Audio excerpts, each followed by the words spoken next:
السلام علیکم ورحمۃ اللہ وبرکاتہ۔ سامعین، خواتین و حضرات، امید ہے کہ آپ سب خیریت سے ہوں گے اور اللہ تبارک و تعالیٰ سے دعا ہے کہ اللہ تعالیٰ آپ کو ہمیشہ خوش رکھے۔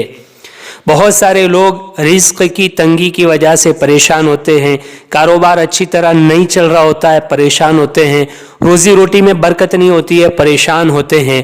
تو ایسے لوگوں کو اپنی زندگی کو دیکھنا چاہیے کہ میری زندگی میں کوئی ایسا کام تو نہیں ہو رہا جس کی وجہ سے روزی روٹی میں بے برکتی ہو رہی ہے، کاروبار اچھی طرح نہیں چل رہا ہے۔ تو میں آج اس ویڈیو میں حدیث کے ذریعے آپ کو کچھ ایسے کام بتانے والا ہوں، اگر وہ کام آپ کر رہے ہیں تو آپ کی روزی روٹی میں برکت نہیں ہوگی، رزق میں تنگی ضرور ہوگی اور کاروبار بھی اچھی طریقے سے نہیں چلے گا۔ تو اگر یہ کام ہماری زندگی میں ہے تو ہمیں فوراً ان کاموں کو چھوڑ دینا چاہیے اور اللہ تعالیٰ سے توبہ کر لینی چاہیے۔ اگر نہیں چھوڑیں گے تو پھر آپ کے گھر میں رزق کی تنگی آنے سے آپ کو کوئی نہیں بچا سکتا، کاروبار ٹھپ ہونے سے آپ کو کوئی نہیں بچا سکتا۔ اس لیے ان کاموں کو ضرور چھوڑ دینا چاہیے۔ میں آگے حدیث پاک کے ذریعے آپ کو یہ بتاؤں گا کہ یہ کام کون سے ہے، نبی کریم صلی اللہ علیہ وسلم نے کیا فرمایا ہے۔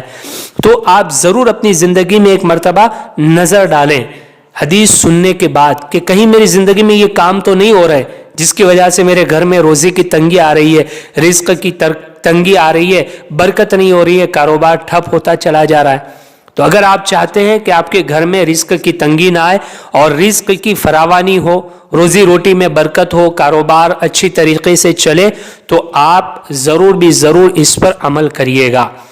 حدیث پاک میں نبی کریم صلی اللہ علیہ وسلم نے ارشاد فرمایا کہ جس گھر کے دروازے رشتہ داروں کے لیے بند ہو جائے اور جس گھر میں رات کو دیر سے سونے کا اور صبح دیر سے اٹھنے کا رواج ہو جائے تو ایسے گھروں کو رزق کی تنگی اور بے برکتی سے کوئی نہیں بچا سکتا۔ یعنی ایسے گھروں میں رزق کی تنگی ضرور آئے گی، بے برکتی ضرور آئے گی، کاروبار میں بے برکتی ضرور آئے گی، کاروبار میں رزق کی تنگی ضرور آئے گی۔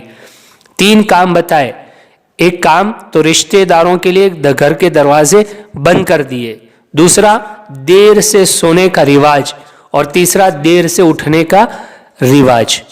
تو ہمیں اگر ہماری زندگی میں یہ کام ہے، رشتہ داروں سے لڑائی جھگڑا ہو چکا ہے یا بول چال بند ہے، تو ہمیں معافی شافی کر لینی چاہیے، صلہ رحمی کا معاملہ کرنا چاہیے، اس لیے کہ اس سے رزق میں برکت ہوتی ہے۔ اور اگر گھر میں یہ رواج ہے دیر سے سونے کا اور دیر سے اٹھنے کا، تو اس کام کو بھی چھوڑ دینا چاہیے، کیونکہ اس کی وجہ سے رزق میں تنگی آتی ہے۔ تو آپ اپنی زندگی میں ضرور دیکھیں، اگر یہ کام ہماری زندگی میں ہو رہے ہیں تو آج ہی چھوڑ دیں، اللہ تعالیٰ سے توبہ کر لیں، انشاءاللہ آپ اپنی آنکھوں سے دیکھیں گے کہ رزق میں فراوانی ہوگی اور رزق میں برکت ہوگی اور کاروبار بھی بہت اچھی طریقے سے چلنے لگے گا۔ اپنے آپ سے کیجیے ڈھیر سارا پیار۔ رب کائنات سے دعا ہے آپ کو رکھے ہمیشہ خوشحال۔